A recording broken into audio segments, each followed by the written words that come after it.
ఒక్కసారి కొమ్మూరి గోల్డ్ కి కాల్ చేయండి. తాకట్లో ఉన్న మీ బంగారాన్ని విడిపించి మార్కెట్ ప్రైస్ కి వాళ్ళు కొనుక్కుని మిగతా డబ్బులు మీకు ఇచ్చేస్తారు. హాయ్, వెల్కమ్ టు మనం టీవీ. మనం టీవీ ఉంది మన కోసం. నేను మీ జర్నలిస్ట్ మనోజ్. గత 2 రోజులుగా కేంద్ర మంత్రి బండి సంజయ్ కుమారుడు భగీరథ్ పై పోక్సో కేసు పెట్టారని, రేప్ చేశాడని, వేరే ఒక మైనర్ అమ్మాయితో చేయకూడని పనులు చేశాడంటూ వాళ్ళ తల్లి కేసు పెట్టడం జరిగింది. ఇలాంటి నేపథ్యంలో అసలు భగీరథ్ పై కేసు ఎందుకు పెట్టారు, అసలు అక్కడ జరిగింది ఏంటి, సరిగ్గా మోడీ టూర్ దగ్గరికి వచ్చే టైంకే ఈ కేసు లైమ్ లైట్లోకి ఎందుకు వచ్చింది మాట్లాడదాం. మనతో పాటు జాయిన్ అయ్యారు ప్రముఖ అడ్వకేట్ ప్రసన్న గారు. నమస్కారం ప్రసన్న గారు. నమస్తే అండి. అసలు ఏంటండి, అంటే వీళ్ళు వాళ్ళ మీద కేసు పెట్టారు, వాళ్ళు వీళ్ళ మీద కేసు పెట్టారు. ఈ కేసులన్నీ కూడా కరెక్ట్గా మోడీ టూర్ దగ్గరికి వచ్చి ఆగడం ఏంటి? వన్ థింగ్, పర్సనల్ గా వాళ్ళిద్దరి మధ్యలో ఏం జరిగిందనేది మనమందరం ఎంత మాట్లాడుకున్నా వాళ్ళకే తెలుసు నిజం. ఈవెన్ ఎఫ్ఐఆర్ లో కానివ్వండి, కంప్లైంట్ కానివ్వండి, ఏదైనా సరే నిజం అనేది అమ్మాయి అబ్బాయి మధ్యలోనే ఉంది. ఈ నిజాన్ని కరెక్ట్ గా ఎన్కాష్ చేసుకోవాలని చెప్పి ఇప్పుడు చూడండి, ఇవాళ ఎవరు ఏం మాట్లాడట్లేదు. ఇవాళ ఓన్లీ సోషల్ మీడియా మొన్న జరిగిన దాని గురించి మాట్లాడుతున్నాం కానీ ఇవాళ మళ్ళీ ఆ హాట్‌నెస్ ఎందుకు లేదు? మీరు గమనించండి. మోడీ గారి టూర్ ముందే ఉంది. మళ్ళీ అదే మోడీ గారి టూర్ అయిపోయిన తర్వాత ఎందుకు లేదు?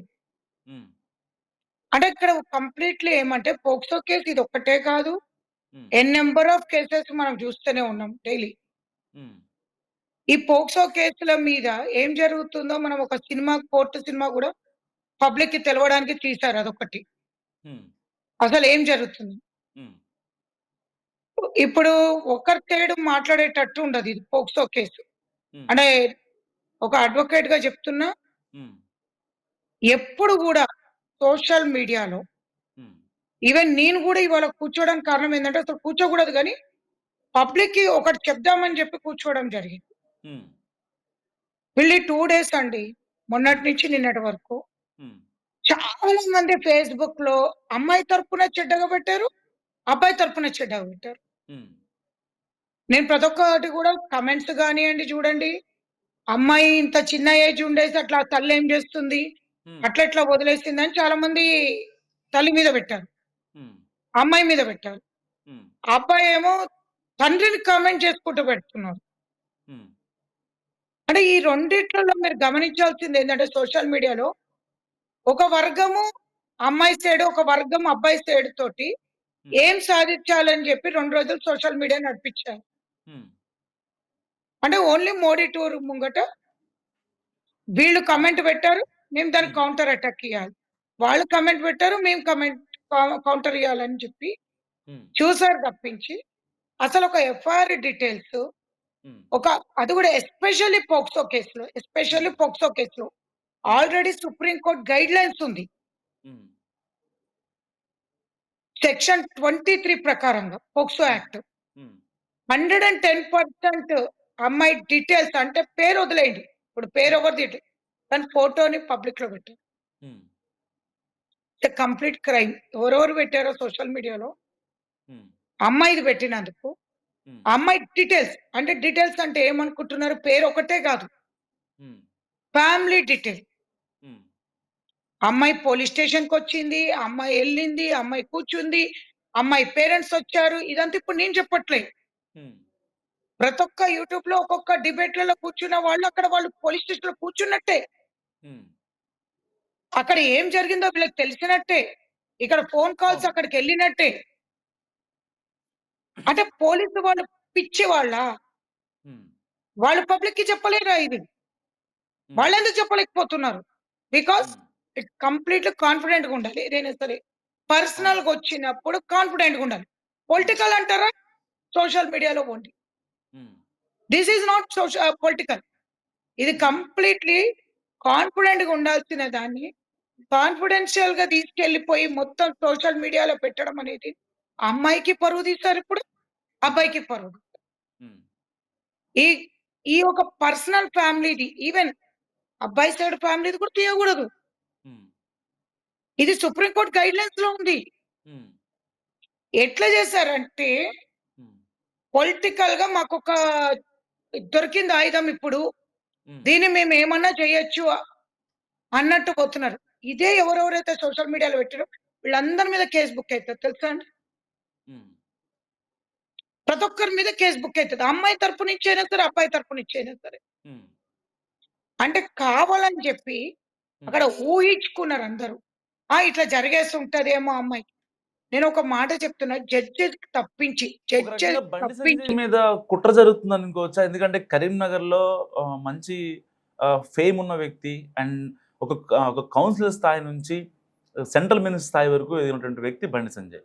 And that two Modi tour గావచ్చు, అండ్ రీసెంట్ డేస్‌లో కరీంనగర్‌లో జరుగుతున్న కొన్ని ఉద్రిక్తతలు గావచ్చు. ఇలాంటి నేపథ్యంలో కావాలని టార్గెట్ జేసి ఇప్పుడు లైమ్‌లైట్‌లోకి తెచ్చారా ఈ కేస్‌ని? 200% అండి. హ్మ్. కనిపిస్తుంది గదా! ఇప్పుడు నా బాధేందంటే పోక్సో కేసులు నంబర్ ఆఫ్ కేసెస్ ఉన్నాయి. హ్మ్. ఇదే మేడ్చల్ కోర్ట్‌కి రండి. పోక్సో కోర్ట్ దగ్గర నిలబడండి. హ్మ్. రోజు ఒక 100 కేసెస్ ఉంటాయి. మళ్ళీ హ్మ్. ఎందుకు ఈ పోక్సో కేసులకి అమ్మాయిల గురించి వీళ్ళెవరు ఎందుకు రాలేదు? హ్మ్. ప్రతి ఒక్క అమ్మాయి గురించి మనకి ఈక్వల్ రెస్పాన్సిబిలిటీ ఉంటుంది గదా! అవును. ఈ ఒక్క కేసులోనే వీళ్ళందరూ వచ్చారంటే పొలిటికలే గదా! హ్మ్. మళ్ళీ మీకు అదే బాధ్యత ఉంటే సోషల్‌గా మీకు పబ్లిక్ మీద మీకు అంతే బాధ్యత ఉన్నప్పుడు అన్నిటి మీద రియాక్ట్ కాండి. హ్మ్. ఒక కేసు మీద రియాక్ట్ ఎందుకయ్యిర్రు? హ్మ్. ప్లస్ ఒక కేసు మీద రియాక్ట్ కావడానికి మీకెంత వరకు నిజం తెలుసు? హ్మ్. నిజం అనేది, ఫ్యాక్ట్స్ అనేది ఇప్పటి వరకు బయటికి కరెక్ట్‌గా రాలేదు. హ్మ్. అది నిజం వచ్చిన రోజున మీరనుకుంటున్నారా ఇదే పోక్సో కేసులో హ్మ్. ఎన్ని కేసులలో అమ్మాయిలొచ్చేసి మేము బలవంతంగా మా అమ్మ వాళ్ళు పెట్టిచ్చారన్న కేసులు ఎన్నున్నాయి? హ్మ్. చూసారా మీరు? ట్రయల్ కోర్ట్ వచ్చి చూసారా?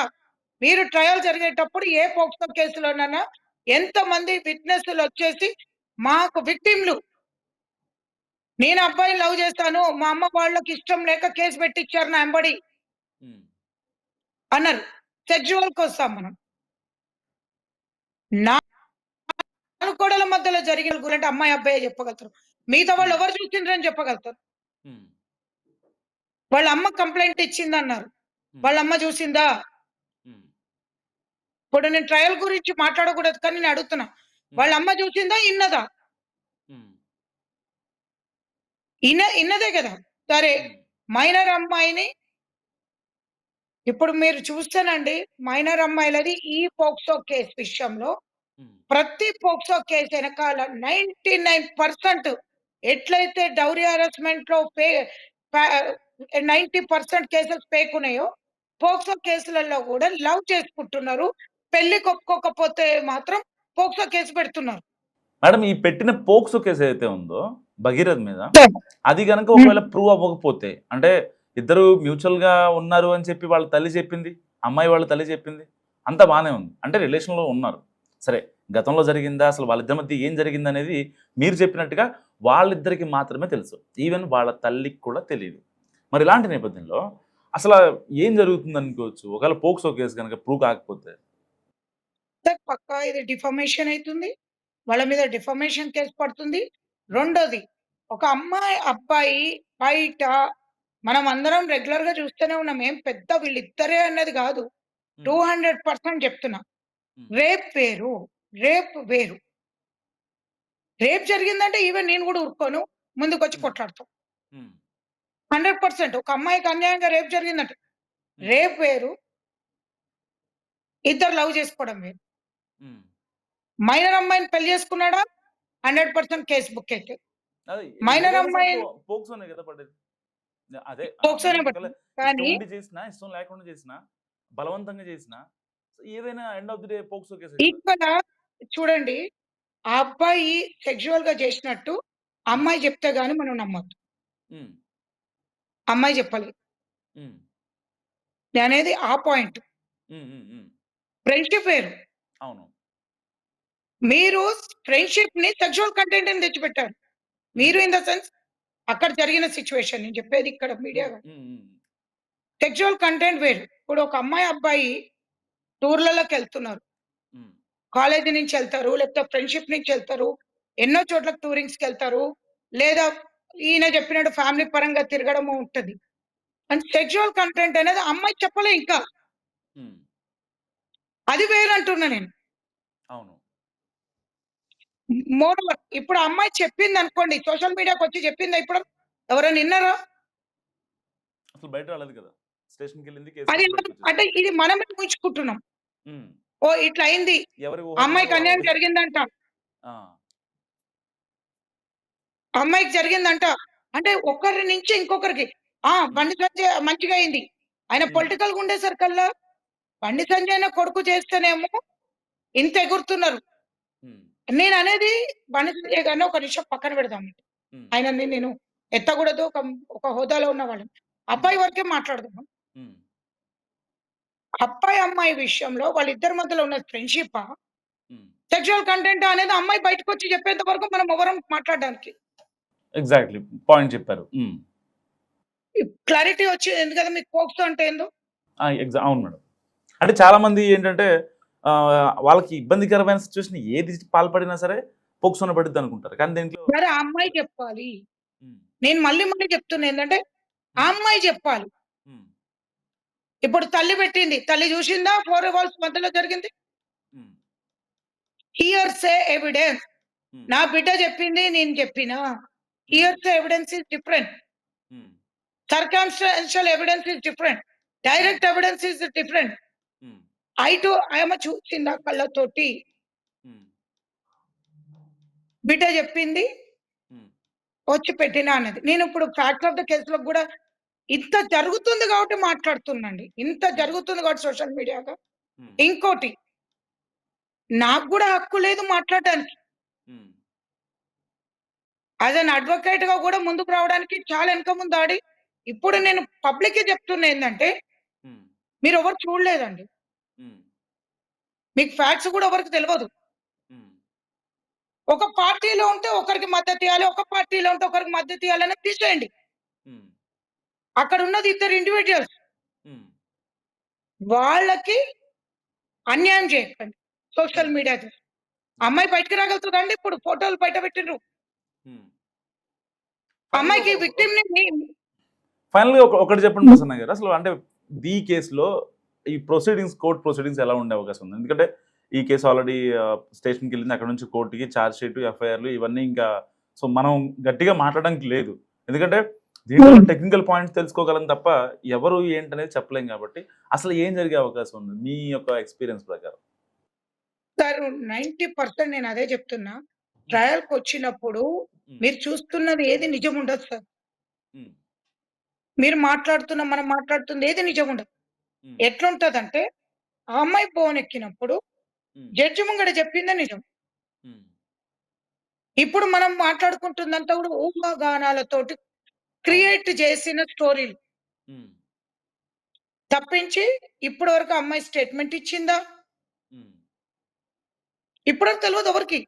హ్మ్. స్టేట్‌మెంట్‌లో ఏం చెప్పింది? నిజంగా ఇతను తప్పు చేశాడని చెప్పిందా? హ్మ్.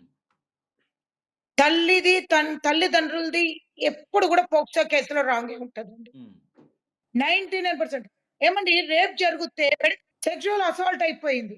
హ్మ్. అమ్మాయి వచ్చి చెప్పట్లేదు. తల్లి చెప్తుంది. ఎప్పుడు చెప్తుంది? కరెక్ట్ మోడీ గారి సభ ముందొచ్చి చెప్తుంది. హ్మ్. మళ్ళీ ఇన్ని రోజులు ఏం చేసినావు? అతను రైట్. కంప్లెయింట్ ఇచ్చినాకనే నేను మీకు గుర్తుకొచ్చిందా? కంప్లెయింట్ ఇయ్యకముందు ఎందుకు గుర్తుకు రాలే? మీ బిడ్డనే గదా! ఇప్పుడు కంప్లెయింట్ ఇచ్చినాకనే ఎందుకొచ్చిర్రు పోలీస్ స్టేషన్‌కి? థాంక్ కంప్లెయింట్ యూ ఇయ్యకముందు కూడా సోషల్ మీడియా ఉంది గదా! రైట్. థాంక్ యూ ఇదంతా ప్రసన్న కూడా గారు. ఒక మీ స్టంట్ చేసి విలువైన సమాచారాన్ని మనం సార్ ఇచ్చినందుకు. సో, ప్రసన్న సార్ గారు చెప్పేది విన్నారు కదా! ఎట్టి పరిస్థితుల్లో అంటే ఇక్కడ అమ్మాయి తరపు నుంచైనా, అబ్బాయి తరపు నుంచైనా ఎవరెవరు మాట్లాడినా ఫైనల్‌గా అక్కడ జరిగిందనేది అమ్మాయికి, అబ్బాయికి మాత్రమే తెలుసు. సో, ఇక్కడ విక్టిమ్‌గా ఉన్నటువంటి ఆ అమ్మాయి జడ్జి దగ్గర చెప్పేది మాత్రమే కీలకం. సో, ఇక్కడ ఎంతమంది పోక్సో కేస్ అనుకున్నా, ఇంకోటి అనుకున్నా, ఏదనుకున్నా సరే, సో, ఒకవేళ అది ప్రూవ్ కాని పక్షంలో వీళ్ళు అబ్బాయి తరపున డెఫమేషన్ సూట్ ఏసే అవకాశం కూడా ఉందని చెప్తున్నారు.